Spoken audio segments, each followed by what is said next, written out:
t'aimes les secrets de la réussite. Motu yasi alikamashali sekele ya okenele boso. Mon frère, personne motomokote a le pouvoir d'arracher ce que Dieu avait dit pour toi. Personne. Que ce soit votre mère, que ce soit votre père, quoi que ce soit, personne n'a le pouvoir d'enlever la promesse de Dieu dans ta vie. Là où nous venons de lire, il y a un type Mardoché. Lui, il était là. Fidèle devant Dieu. Il observait les préceptes de Dieu. Il marchait selon la conduite. Il respectait Dieu. Peu importe les lois présentes, jamais Mardoché ne se projetait jamais devant toutes ces choses que les lois avaient. Il était là très fidèle. Que Dieu vous bénisse.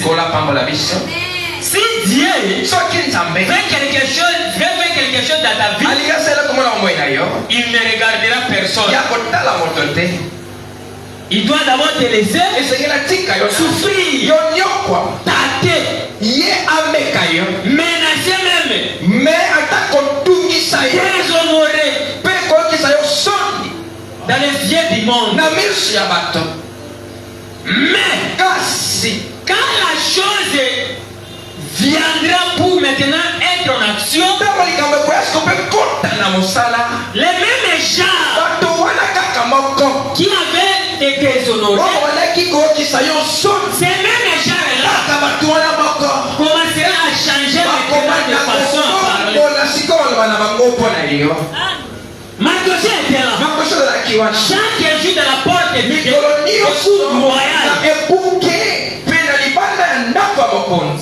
restez dans la porte de la cour. Rester dans la porte de la cour, c'est quoi? Rester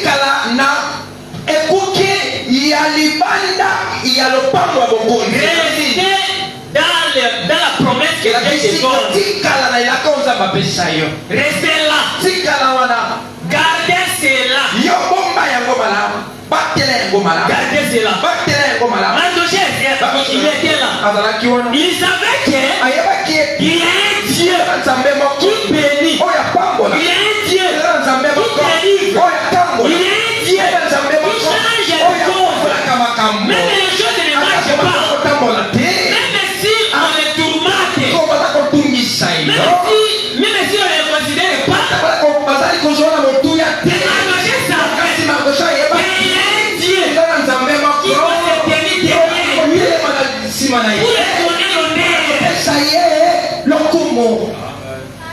C'est Dieu qui honore. Personne ne peut te honorer.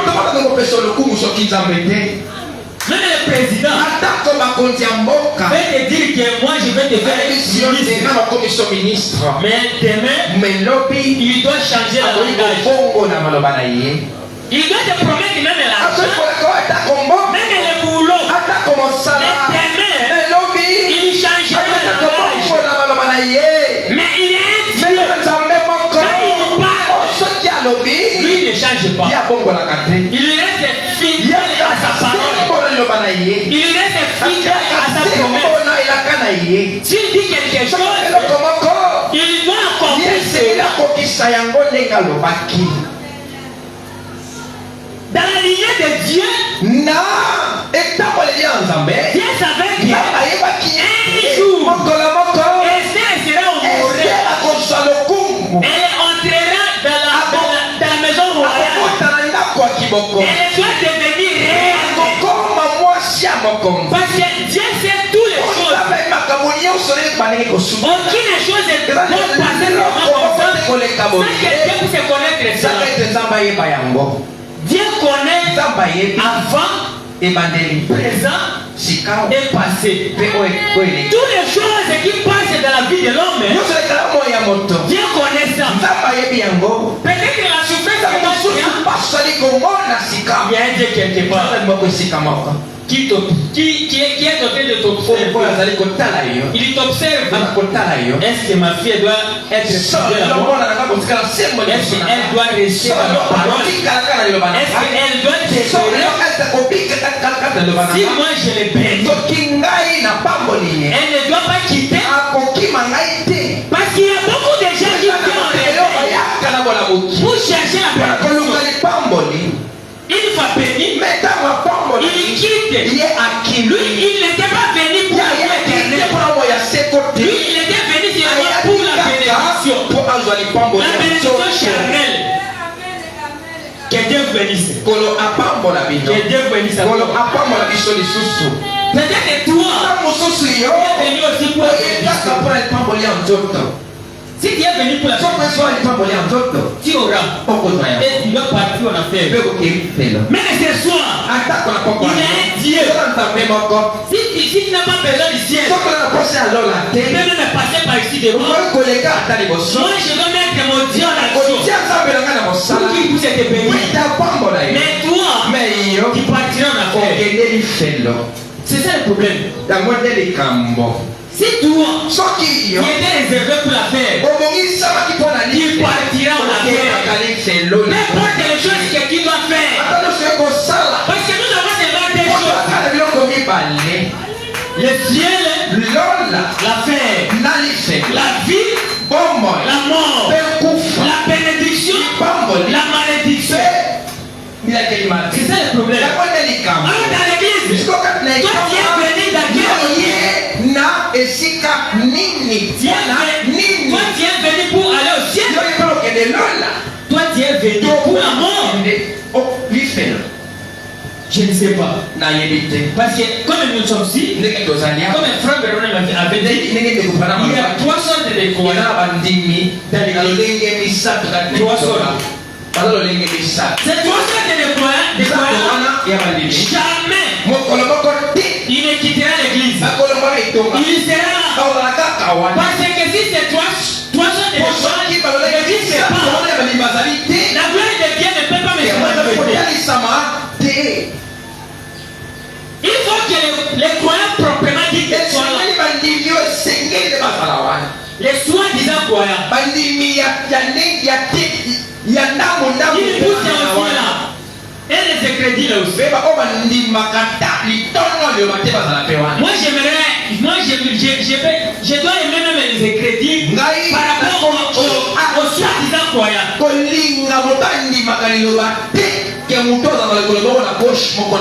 les soi-disant croyants, ici à l'église, il y a comme les chrétiens. S'ils sont dehors, ils changent la femme. Les vrais païens, s'ils viennent à l'église, s'ils doutent de tout ce que toi tu avais dit, ils ne peuvent jamais changer la vie. Ils veulent t'aider en ça pour ça. C'est ça le problème. C'est la raison pour laquelle je préférerais manger avec un sorcier au lieu de manger avec une hypocrite. Un hypocrite dans l'église, c'est le soi-disant croyant. Un crédit, c'est ça des sorciers dans l'église. Il faut que je puisse aimer les sorciers au lieu d'aimer un crédit. Parce que les sorciers, s'il veut tuer même ses frères, il te dira la vérité. Pasteur, nous avons la réunion de tuer. Il te dira la vérité. Mais un hypocrite, il viendra, il va manger sa famille. Comme Judas l'Iscariote. Il était avec Jésus. Il mangeait avec Jésus. Il faisait tout avec Jésus. Mais celui qui était le premier, c'est Jésus. Il y a beaucoup de Judas ici dans cette qui sont venus pour regarder seulement les erreurs. Ils sont venus pour regarder seulement les erreurs. Ils ne sont pas venus pour contempler la gloire de Dieu. Et ils sont venus seulement pour le faire.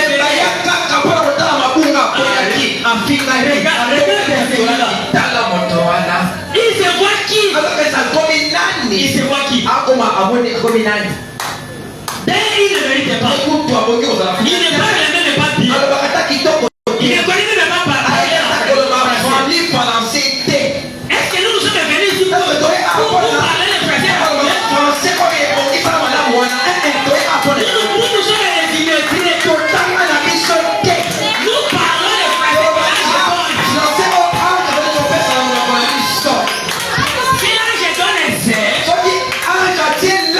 zèle, moi je parlerai de les mamans. mais si toi tu m'injures, je préférerais être en lien avec Dieu au lieu de faire plaisir les gens. Non, jamais. Jamais. Moi je préférerais être tout avec Dieu au lieu d'être un hypocrite. Je me fais comme un chrétien. Or que je ne suis pas chrétien. Je me fais comme je vis la parole. Or que je ne vis pas la parole. Si je suis ici dans l'église, je me montre comme un chrétien. Mon critère c'est seulement ici. Je porte une autre forme.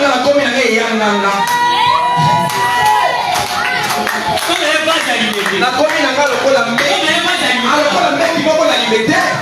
Soyez bénis au nom de Jésus. Recevez tout ce que tu as fait. Au nom de Jésus-Christ. Que Dieu te bénisse. Merci. Merci Seigneur. Oui, je le vois. Il est déjà là. Merci. Je le vois. Merci.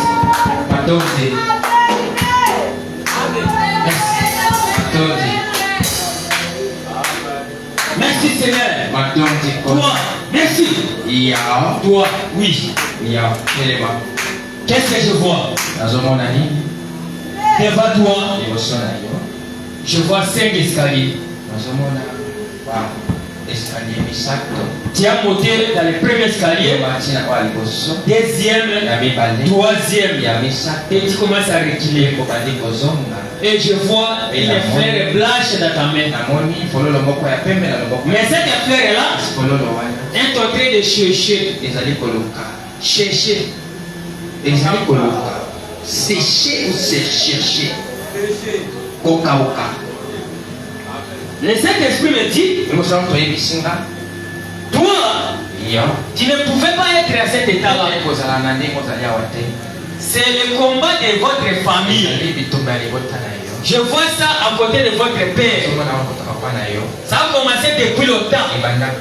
La vie que toi tu mènes, ce n'est pas votre fille. Parce que moi je te vois une grande femme d'affaires. Toi tu ne pouvais pas être comme ça. C'est la réclamation familiale qui est en train de te réclamer et qui bloque ta bénédiction. Comme elle est là, je vois, on a fait un cercle. Elle se trouve maintenant au milieu de cette cercle-là. Elle est en train maintenant de jouer avec les noix de Parme que les enfants jouent avec ça là-bas. Les noix de Parme.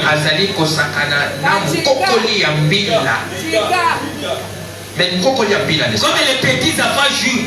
J'ai des petits enfants. Surtout les filles qui font cela. Je te vois assis là-bas et tu es en train de jouer. Alors, le Saint-Esprit me dit,